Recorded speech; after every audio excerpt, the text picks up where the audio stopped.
Mon gars, pas vraiment. Je t'écris, je sais que tu ne peux rien faire, mais c'est au fait pour que tu divulgues parce que tu as beaucoup de gens qui te suivent et je pense qu'il faut qu'ils soient informés de ce qui est en train de se passer par rapport à la gestion de la crise du corona. Tu sais que ma femme, elle est brésilienne, elle est venue ici il y a 8 mois. Bon, il y a 2 semaines, le 7 et le 9 mars, elle a été en contact avec des gens de la France et de la Belgique qui sont venus et on n'a même pas pris leur température à l'aéroport. On les a laissés passer. Ces gens-là sont repartis chez eux. Maintenant, la personne est en train de présenter des symptômes. J'appelle le call center. Le call center me dit, allez à l'hôpital. Je viens à l'hôpital, on me crie dessus parce que je suis venu à l'hôpital. Je leur ai dit, c'est le call center qui m'a envoyé. Ils me disent, bon, ok, d'attendre. J'ai attendu 30 minutes. L'ambulance du SAMU est venue.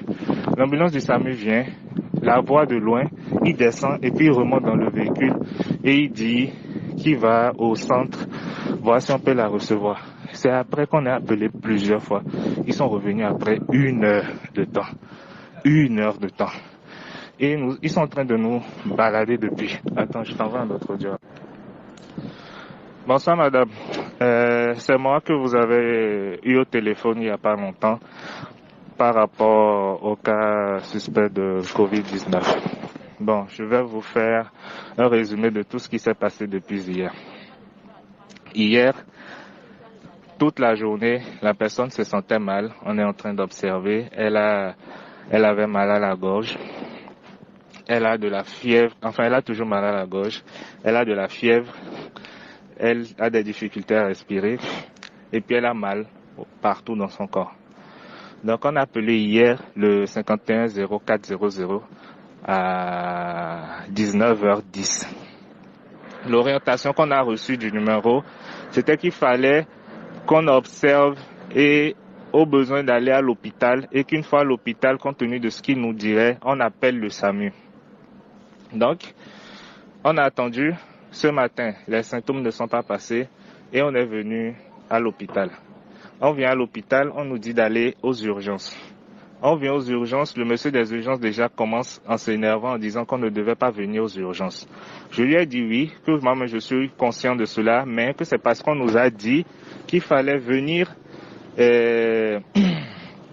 qu'il fallait venir à l'hôpital. C'est ce pourquoi on est venu à l'hôpital, sinon nous on était à la maison. Maintenant, il dit d'accord, qui va appeler le SAMU? Ils appellent le SAMU, on est resté là, ils nous ont dit d'attendre devant les urgences du CNHU, là, de prendre nos distances et d'attendre. On est resté là à attendre.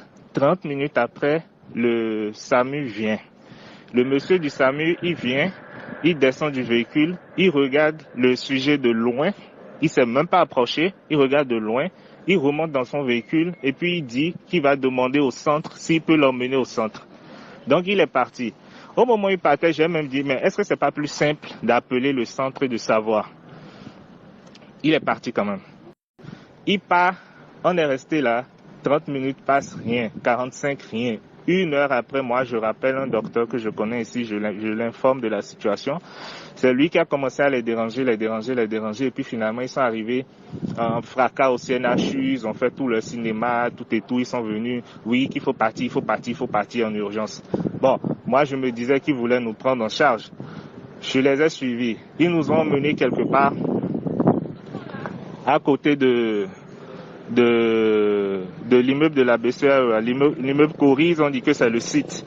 Ils m'ont mis dans l'ambulance, j'ai garé mon véhicule, ils m'ont mis dans l'ambulance avec le patient et ils m'ont dit d'attendre.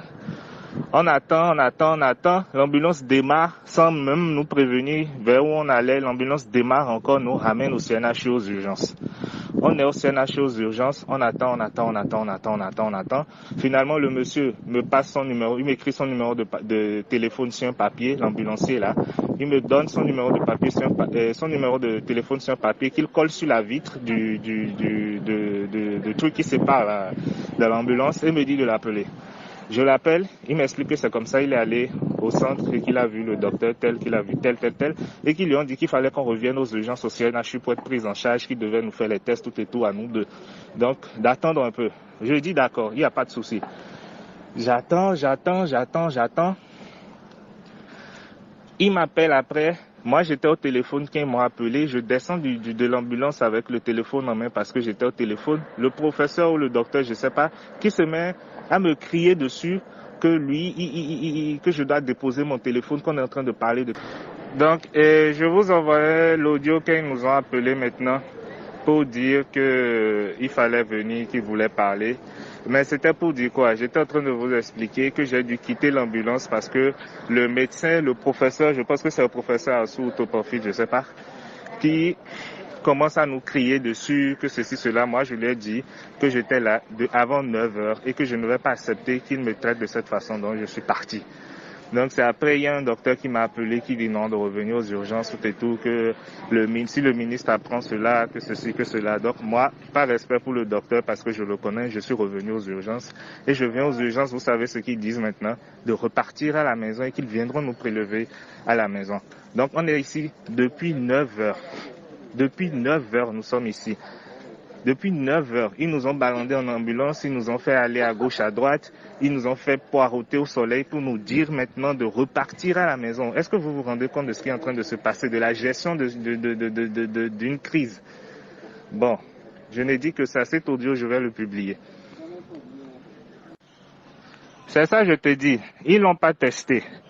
Ils l'ont pas testé, ils nous disent d'aller à la maison et que quelque chose. Donc tu te rends compte que si le truc se confirme, nous on a eu le temps de contaminer tout le CNHE, de contaminer aussi le site de gestion de la crise dont ils parlent là.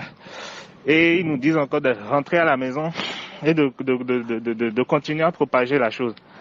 Maintenant, j'ai parlé avec un autre gars ici qui est docteur, lui dit de ne pas partir, que c'est pas du tout normal, ça n'a pas de sens parce que si c'est ça, on est en train de propager la maladie. Mais eux, ils disent de rentrer à la maison. Donc, c'est ça. C'est la gestion qu'ils ont de la chose, ça. Moi, sincèrement, je n'ai pas de voix. Si tu peux informer les gens pour qu'ils prennent leurs dispositions, s'ils pensent que le gouvernement est en train de prendre une mesure, zéro mesure. Zéro. Ils savent pas quoi faire.